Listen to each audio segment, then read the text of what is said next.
The network America trusts, period.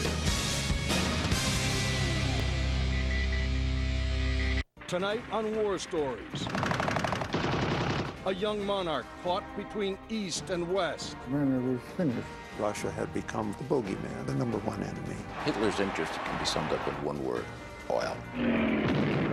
American flyboys trapped behind enemy lines. I figured, well, I guess this is it. The Russians were very brutal. They took what they wanted. In the jaws of hell, Eastern Europe in World War II. That's next on War Stories.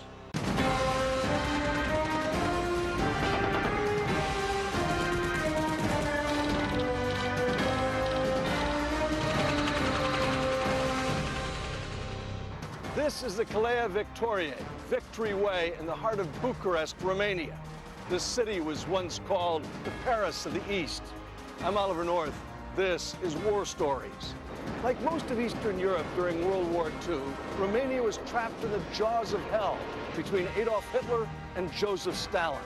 Under the boot of their fascist dictator Ion Antonescu, some 19 million Romanians were forced into a reluctant alliance with the Third Reich. It was a bitter pill for all, none more so than for their young King Michael. In tonight's episode, meet brave Americans who were fought in and were rescued from this then unknown part of the world. And in an exclusive interview with King Michael of Romania, hear the story of an inexperienced monarch caught in a tangled web between East and West.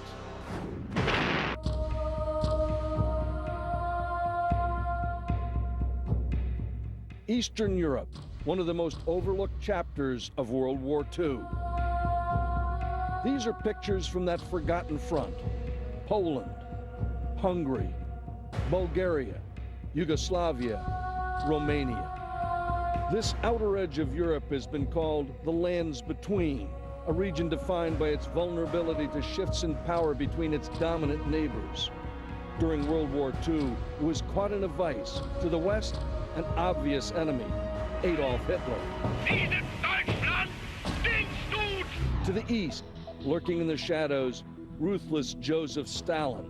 Though officially an ally, he'd already murdered at least 7 million of his own people and had sinister plans to expand his communist empire. For the thousands of Americans who found themselves in these foreign lands, it's a place they'll always remember. That one woman in Romania, I'll never forget that woman for giving me my life again. I realized that we were in for trouble, but not for a minute did I want to quit. During the 1930s, the Fuhrer and his Nazi party henchmen plotted European domination from their mountaintop refuge in the German village of Berchtesgaden. Crown Prince Michael of Romania was only 17 when he and his father, King Ghearele II, met Hitler in 1938. Was he surrounded by military people? Oh, with all their sisters. Oh, the black one.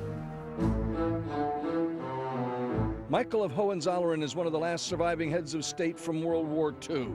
We met him at Elizabeta Palace in Bucharest. On the two extremes, you have the communists on the left trying to influence politics in Romania. You have the Iron Guard and its fascist perspective trying to influence politics on the other extreme. The Bolsheviks already were in power. That's hard to infiltrate here also. And slowly, there was a sort of an extreme right movement. Fifth column, we call it. The so-called Iron Guard was the most prominent rightist movement. King Ghearele II, he was no friend of democracy. Professor Keith Hitchens penned 20 books and has spent over 40 years studying Romania. He teaches history at the University of Illinois, Urbana-Champaign. Romania becomes an essential part of the German war machine, even before the war starts. Germany is playing a very clever game in Eastern Europe. They're using their German economic power to woo Yugoslavia, Romania, Bulgaria, Poland. In Hitler's government, do they recognize particularly the need for oil? Absolutely. By August 1939, Hitler had already annexed Austria and part of Czechoslovakia. 1,000 miles away, Joseph Stalin purged, killed, and enslaved millions of his own people while making secret plans to Sovietize Europe all the way to the English Channel. It was the clash of titans, and Romania was caught in the middle. German Foreign Minister von Ribbentrop flies to Moscow to sign the German-Russian non-aggression treaty. The announcement of that pact was the bombshell. 8 days before the Blitzkrieg on Poland, Hitler and Stalin struck a monumental deal, the Molotov-Ribbentrop Pact. But then there was a secret part of the treaty in which they essentially divided up Eastern Europe. They decided, for example, how much of Poland each side would get. The Soviet Union was given a free hand in Estonia and Latvia and Lithuania. News of this arrangement stunned the world, especially the young prince's father, King Carol, because Stalin also had his eyes on the easternmost Romanian province, Bessarabia. From 1812 to 1918, Bessarabia had been part of Tsarist Russia. Following the Bolshevik Revolution and the end of the First World War, it declared independence from the new Soviet regime and voted to be unified with Romania. And that is when they call it the Greater Romania. Greater Romania, including Transylvania and Bessarabia, came into being at the end of World War I, following the Treaty of Versailles. With these newly acquired territories, the kingdom had a population of 15 million, rich in oil, timber, and coal. It was also home to vampire lore and the infamous Vlad the Impaler, better known as Count Dracula. Hungary would like to recover Transylvania. Soviet Russia never recognized the loss of Bessarabia. The situation was getting a bit out of hand. So all these things weakened my father's position quite a lot. King Carol was in the midst of a national catastrophe. And then we got the ultimatum from the Russians in 1940. The Romanians had to leave very quickly. Stalin got what he wanted, Bessarabia and the smaller province of northern Bukovina. By 3 July 1940, nearly 4 million people and 20,000 square miles of territory were firmly in Soviet hands. Just when King Carol thought it couldn't get worse, another blow. Hungary demanded back Transylvania. Romanians considered Transylvania to be the cradle of their nation. Like Bessarabia, it officially became part of Romania after the First World War. But Hungary had held it since the Middle Ages and wanted it back. Hitler personally brokered the deal.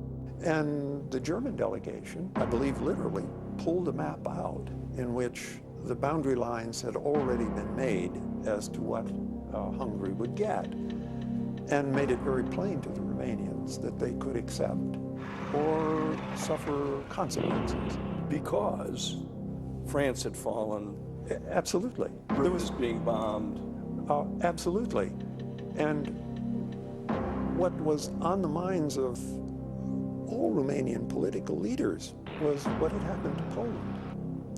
And there was great fear that Germany and the Soviet Union would simply decide to divide up Romania. Romania lost 6 million people and a third of her territory with the cession of Transylvania, Bessarabia, and northern Bukovina. King Carol was devastated. One disaster after another. You can't survive. So what he does is he looks around for somebody who can save him. One of them was the cavalry general, the famous Antonescu. The 58-year-old Ion Antonescu was born in the riverside town of Petești, 60 miles northwest of Bucharest.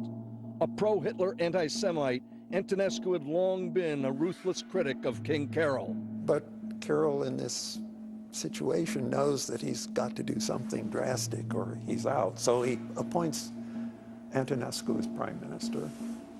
And one of the first things that Antonescu does is to demand that Carol abdicate. And Carol has no choice and abdicates. I suddenly found myself in the wind, so to speak. Crown Prince Michael was only 19 when his father abdicated in September of 1940. A teenager becomes king in the midst of war. That's next on War Stories. The captioning for this program is brought to you. Son, Michael, a 19-year-old with a penchant for fast cars and airplanes. On 6 September 1940, the teenager ascended the throne. Your Majesty, would you give us the connection between your family and that of the royal family in England? My grandmother. She was the granddaughter, one of the granddaughters of Queen Victoria. In a bizarre twist, Michael had been king once before when he was 6. His father had renounced the throne and fled the country with his mistress, Elena Lupescu. His parents' bitter divorce resulted in the 8-year exile of Michael's mother, Queen Helen. As far as the running the state and the political system and all that, I was never taught anything. But officially the head of state. Yes, that yes. And so it's a dictatorship under Antonescu. Would he have to come to you to get your signature or your approval for any of the measures that he took? No, not at all. Antonescu considered me as a child. There's nothing to play with. Young King Michael comes to the throne. Yes. What power does he really have? Very little. Antonescu exercises real power. He was certain also that he could control this young teenager. He called himself, the Romanian word is conducător, which means the leader. In other words, like Hitler or Führer. One of the first things Antonescu did was to bring back Michael's mother, Queen Helen, for whom he had great respect.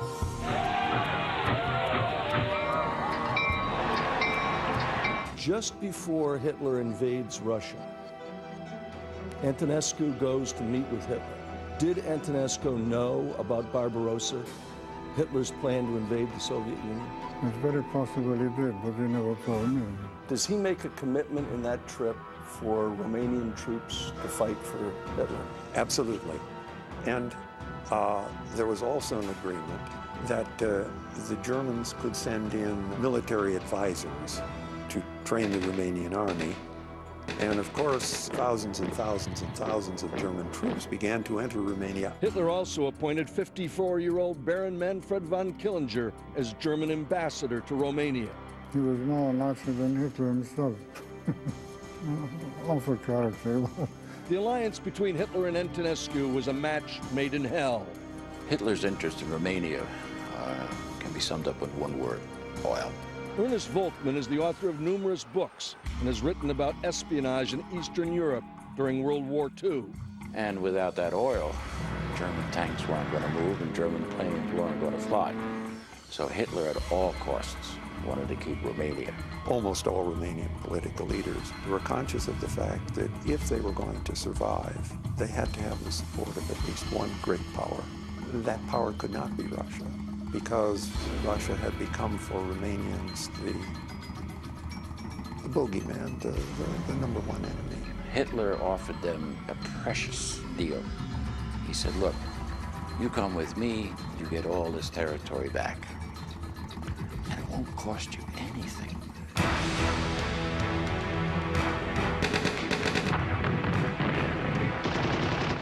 June 1941, Hitler unleashed 3 million Wehrmacht troops into Russia.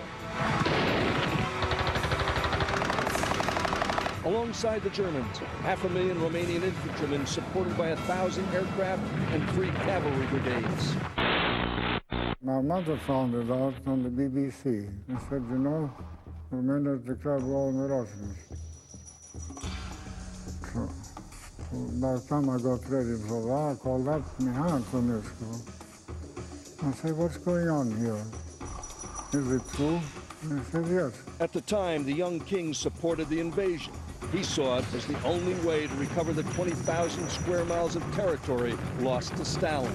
All our population, myself included, considered that Bessarabia was absolutely Romanian. It was perceived by us, at least, as a national thing, as a patriotic act to get back our province. What he didn't know was that Antonescu's war against Stalin would spell Romania's doom.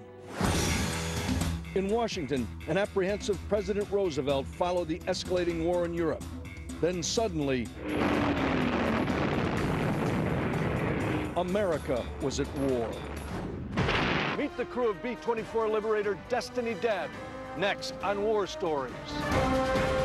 By August 1941, Romanian territory lost to Stalin had been recovered. 20-year-old King Michael visited his troops and believed they'd be coming home soon. But behind the king's back, Antonescu promised Hitler he'd stand by him throughout the war. And then the decision is made to send Romanian troops all the way into Russia. That was Antonescu, purely him. So there I did put my foot down. I said, not so. We have no business being in your place anyhow. Antonescu ignored the king and sent more soldiers into the Maw, all the way to Stalingrad. Over the next 3 years, some 70,000 young Romanians would die and 500,000 would be wounded or captured. The young monarch sent a veiled plea for help to Roosevelt and British Prime Minister Winston Churchill. Is in a New Year's Day address that you give in 1943. It kind of starts the movement against Antonescu. Yes, I don't remember the text exactly, but it had something to do about hoping to do peace. Antonescu was very angry, and the Germans were furious. Determined to topple Antonescu, Michael and other resistance leaders, including the illustrious Dr. Ilie Maniu, joined forces in the fledgling Romanian underground. We used to be brought to night to see me and so on, and some of my people went to see them on the sly. Though King Michael needed the help, the cold reality was that FDR and Churchill had already decided Romania would fall into the Soviet sphere of influence. We thought respect Russian interests, support the Russian war effort. After all, they were grinding the German army. So Washington observed, but Washington didn't engage. Named for his father, Frank Wisner was all of 5 years old when his namesake headed the Office of Strategic Services, or OSS Bureau, in Istanbul, Turkey. And it was from there that he was in touch with resistance or opposition elements behind German lines in southeastern Europe. Today, this building is a luxury hotel, but during World War II, it was headquarters for Hitler's diplomats and officers in Romania. A wartime nest of intrigue and espionage, it was once described as a meeting place of continental spies, political conspirators, and adventurers. It was like, you know, spot the spook. That was the game. You had all the waiters, the chambermaids, the bartenders who were making huge amounts of money for keeping tabs on all these spies. In 1944, the OSS had no representation in Eastern Europe to speak of.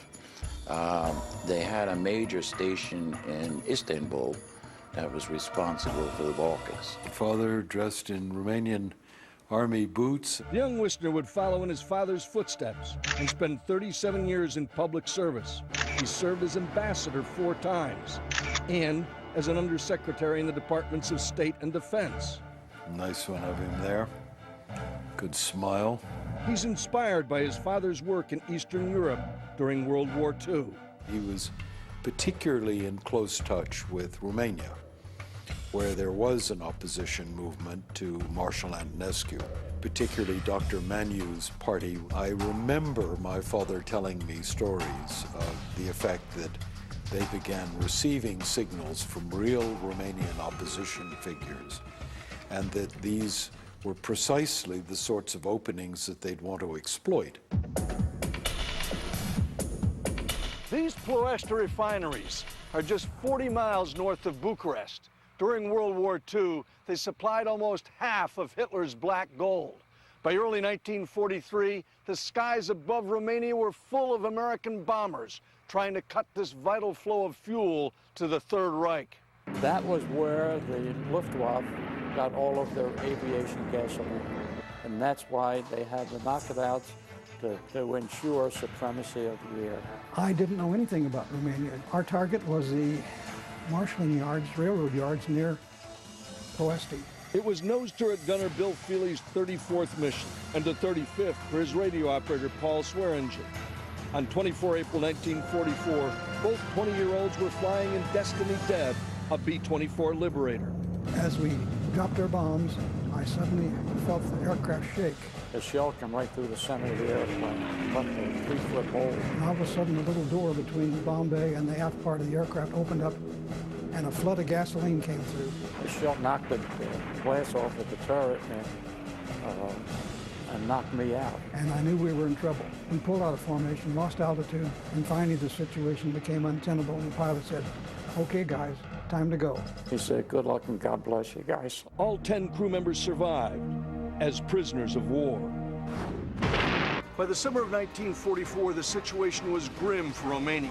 Coming up, the young King Michael turns against Hitler in hopes of saving his country from a Soviet invasion.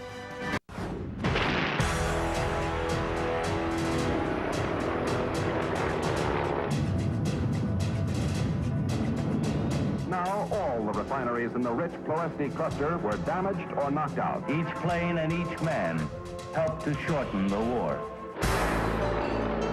24 April 1944. Bill Feely, Paul Swearingen, and the rest of B-24 Liberator Destiny Deb's crew bailed out over enemy territory in Romania. Did everybody get out? Everybody got out alive. When a bomber got shot down with 10 men on it, on average, only 3 got out alive. War Stories took Bill Feely back to the very same refinery complex in Ploesti he had been sent to bomb. When you get on the ground, you rip off your parachute. Right. Take off your harness. Right. Were you immediately surrounded at that point? I was surrounded by farmers and little kids, and there's a woman in front of me. She lunged toward me. There was a man behind me. She started beating on him, stopping him from doing something. And I slowly turned around. Here's a man with a 3-foot axe over his head, ready to plant it in my skull. She stopped him and saved my life. Feely later found out the farmer had lost 2 children during an American bombing mission. And I didn't have enough guts to tell him I was on that raid. Feely and Swearingen were interrogated by a Romanian officer and eventually joined some 600 Allied prisoners of war in a camp in Bucharest. What's the living condition like? I'm having lice crawl up my nose and a lot of in my ear and many other places. The worst thing is we didn't get a lot of good food. I still remember the day I got a piece of jawbone in my soup, complete with teeth. Is this the prison camp that had belonged to King Michael's regiment? Yes, right. Is that where he came to visit? Yes. He came in there and he says, "I cannot visit you anymore because of the situation we have here with our occupiers. I wish I could do something, but I can't." But he did provide enough money to give each POW 10 cigarettes a day. They were well received by all the POWs who felt very kindly about King Michael.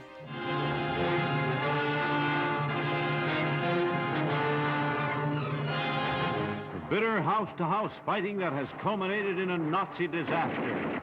Stalin's dream of a communist empire was fast becoming reality as his Red Army crushed Hitler's troops and swept into Eastern Europe.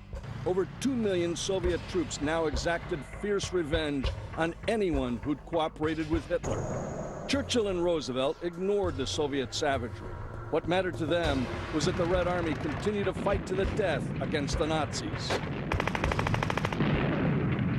A deal had been struck. And there were deals within deals within deals. So long as those Red Army troops were sitting on Eastern Europe, what was anybody to do? Washington was not in any deep and sustained way planning for the post-war period or alive and sensitive to what would be Russian ambitions to take over, occupy, and create a communist buffer. Joe Stalin, when he talks to FDR, says, "Oh, it's going to be no problem. We're going to restore democratic states in Eastern Europe, and then the Red Army will go home." Simple. William Donovan, head of the OSS, says, "I don't believe him." Donovan was highly suspicious and desperately wanted to expose Stalin. Little did the spy master know he'd soon get his chance. By August 23rd, 1944, the Soviet army was massed on the Romanian border, and there was nothing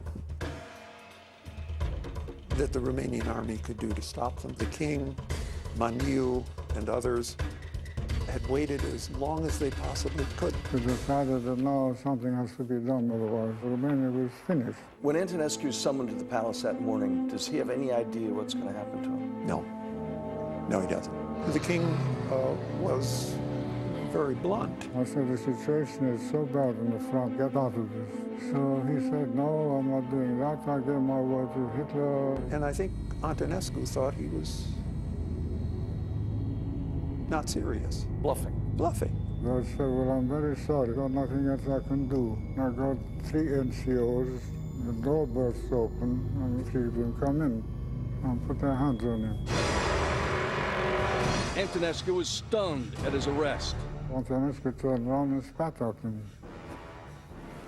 And said, tomorrow you'll all be hanging in the square outside. What was the German response? They took us, they came.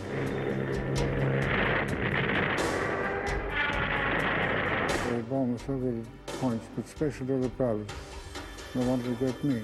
Hitler was furious. For 7 days, his bombs rained down on Bucharest.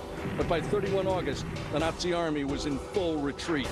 On that same day, led by Marshal Radion Malinovsky, 500,000 Soviet troops marched into Bucharest as liberators. The most striking feature of the pictures of the Red Army's entry into the Romanian capital is the welcome given by the people of Bucharest. And the Russians were very brutal. They raped many of the women. They took what they wanted. How long is it before the Soviets start to install, essentially, a puppet government? They began almost immediately.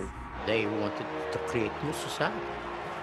That was the main objective of the communists in Europe. Directly west of Romania, Yugoslavia was already entrenched in a bloody civil war between communist Josip Broz Tito and royalist Draza Mihailovic. Sava Stepanovic was 16 years old when he joined Mihailovic's Chetniks in 1943. By then, the focus of the royalists had changed from fighting the Germans to fighting against Tito and communism. How big was the resistance unit that you were with? About 150. When Mihailovich started the resistance, the Germans had a tremendous repression of the population. Hitler gave instruction that for each German soldier, 100 hostages would be killed, executed, and 54 wounded. Yugoslavia can only be described as a political 8-ring circus. You had Tito heading up the communist partisans who were in opposition to the non-communists known as the Chetniks, who were initially supported by Great Britain and the United States, but later lost their support. Meanwhile, Adolf Hitler is saying, what I'm going to do is kill everybody there if I have to. Tito wasn't fighting the Germans. He was fighting Mihailovich. That's good. He was fighting Mihailovich. For Tito, it was probably more important to fight Mihailovich because he was a real enemy who is denying him to come in power. Like Romania, Yugoslavia was tangled in a web of opposing political ideologies. Both would fall behind the Iron Curtain, their people subject to decades of brutal communist regime. There's more war stories from Eastern Europe just ahead on the Fox News Channel. Stay with us. 1944. King Michael and the Romanian underground ousted Hitler's puppet, Ion Antonescu, in a dramatic coup. We were doing this to try and get out of the war. How do you find out about the coup? I was friendly with this sergeant. You know, he'd come over and says, Pace, Pace, Maduka Casa, Datukia Casa. Translation, I'm going home and you're going home. Bill Feely, Paul Swearingen, and over 1,000 other Allied POWs were free, but had no way of getting home. We had to devise our own ways of doing it. Colonel Gunn, the ranking officer, of course, was responsible for us. He went to the Romanian military and see if they had any way to get us home. We found this Romanian prince, and he taught Colonel Gunn to crawl into this Messerschmitt 109. And he would fly him to Italy and land at the 15th Air Force. In a German fighter? In a German fighter. They painted the American flag on the side of the airplane. All he had to do was to go to the powers that be, tell them our predicament, how many we were, and they would send somebody to Bucharest and make arrangements to get us out. I see this Messerschmitt flying over the field, and I said, God, why aren't the linemen shooting them down? 23-year-old combat cameraman Al Saldarini witnessed Colonel James Gunn's arrival. His Romanian pilot, Prince Bazu Cantacuzino, stepped out first and said, Anybody got a screwdriver? So the captain jumped down on the wing, walked to the back of the fuselage and started to unscrew the plate where the radios were. And as soon as that dropped off, we all saw, why golly, GI boots. And Captain Gunn came out of the thing. In the meantime, I was jumping up and down, mad as a hornet, because my cameras were 3/4 mile away across the field. So I lost a great picture. Bill, Colonel Gunn also carries a message from the new government. Yes, he did. The message was, please have the American and the British occupy Romania. Please don't let the Russians occupy Romania. The message went to Eisenhower. Eisenhower sent it to Churchill and Roosevelt, and they said no. And the Romanian people, with that little word no, had to suffer 45 more years of a cruel dictatorship to satisfy the greed and the lust for power of Joe Stalin. They acquiesced to give Stalin what he wanted. In Washington, OSS Chief Bill Donovan was thrilled. King Michael's coup had given him a chance to send in his spies. Well, said Donovan, I see my opportunity here. I can send in a delegation that can take the POWs back home, but at the same time, they can keep their eyes open. As far as he was concerned, there's only one man for the job, and it was Frank Wisner. He had a particular mission, and that was to collect intelligence on the German dispositions in Romania so that we could bomb the German lines of retreat. It was extremely successful. The tricky part now came. Let's find out, what do the Russians want to do? The NKVD, the Soviet secret police, began to move in and take control, began infiltrating and manipulating Romanian politics and adding political pressure to the Romanian government to take orders from Moscow. The most serious problem that Wisner began to report on was the Russians didn't intend to liberate Romania. They intended to take it. No matter what Joe Stalin said, in reality, there was a plan, and they could see it unfold. He began to see that. He witnessed it, testified to it, communicated his views to Washington. He was deeply concerned about the threat of the Soviet Union. What happened in Romania was a preview of what was going to happen in the rest of Eastern Europe. That was a bad shock for us.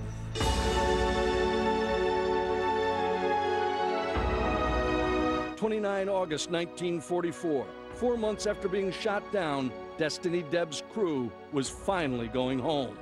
They rescued 1,160 prisoners of war, 400 miles behind the German lines without a single casualty. The rescue operation was a well-publicized success and caught on film. This is 20-year-old Bill Feely, just moments before his flight to freedom. It took 3 or 4 days to carry all the POWs back to Italy. But it was a trip we'll all remember. Bill Feely was a prisoner of war the last time he saw King Michael. When War Stories returns, the dramatic reunion of an American airman and the last Romanian monarch.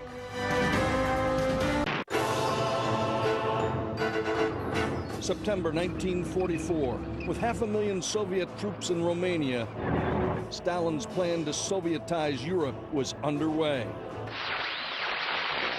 In Washington, OSS agent Frank Wisner's reports created serious alarm. Is he saying that this great dream we have of post-war cooperation with the Soviet Union is a dream, it's a fantasy? Is he saying that Stalin is lying to us, that there's going to be an Iron Curtain? Is that what he's saying? Yes, that's exactly what he was saying. The decision is made by Churchill, Roosevelt, and Stalin, essentially. Yes. To leave Romania behind the Iron Curtain. You were never consulted. No, never. I never even heard about it until much later.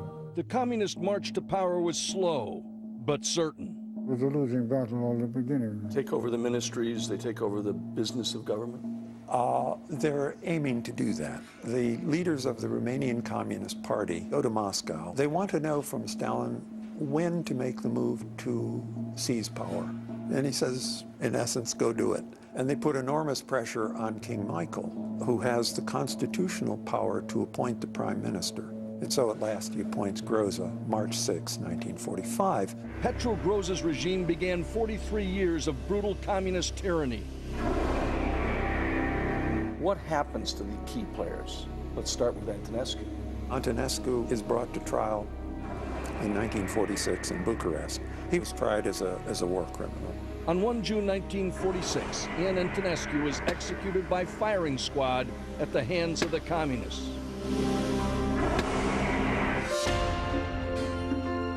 During these sad and trying times, Michael found love when he met Princess Anne of Bourbon-Parma. For her service as a battlefield ambulance driver during the war, the French awarded her the prestigious Croix de Guerre for heroism. The couple decided to get married within a year, but just before their wedding, the unimaginable happened. On 30 December 1947, the Communist Party chairman demanded that Michael abdicate.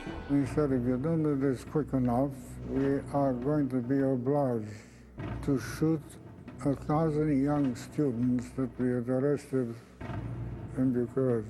I just said, well, I can't take the responsibility for having people murdered just for me to stay on here, so now to sign it. And right afterwards, the Romanian People's Republic is proclaimed a communist state.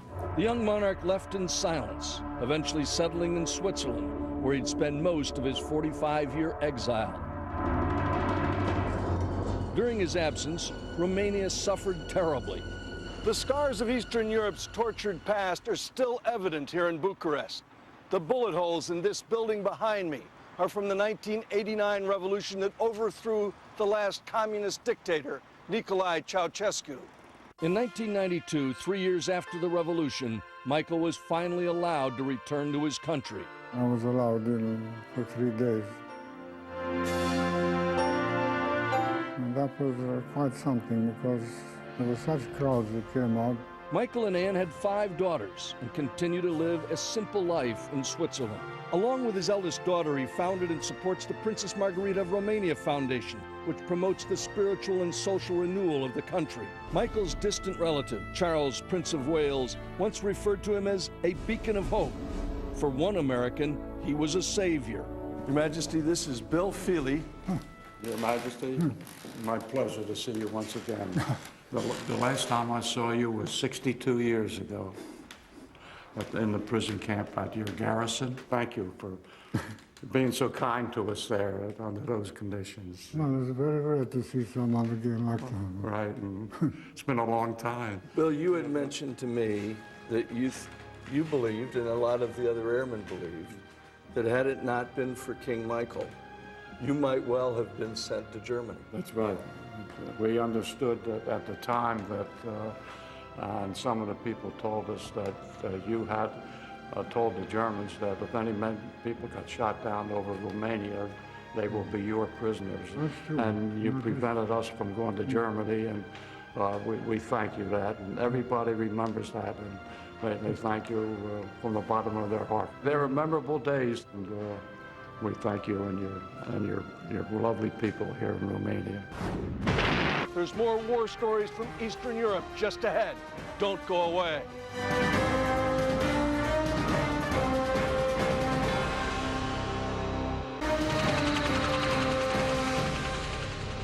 There's an old Romanian proverb, when it's all said and done, advice comes too late. That's certainly the case for Eastern Europe, including Romania and Yugoslavia, once pawns in the great power struggle between communism and fascism. Even after the war, their populations were forced to endure decades of brutal repression because of decisions made by Franklin Roosevelt, Winston Churchill, and Joseph Stalin. Millions died hoping for liberty. Today, nearly all the people of Eastern Europe enjoy increasing personal and economic freedom. For those like King Michael and the World War II veterans who lived through those trying times, theirs is a war story that deserves to be told. In Bucharest, Romania, I'm Oliver North for War Stories. Good night.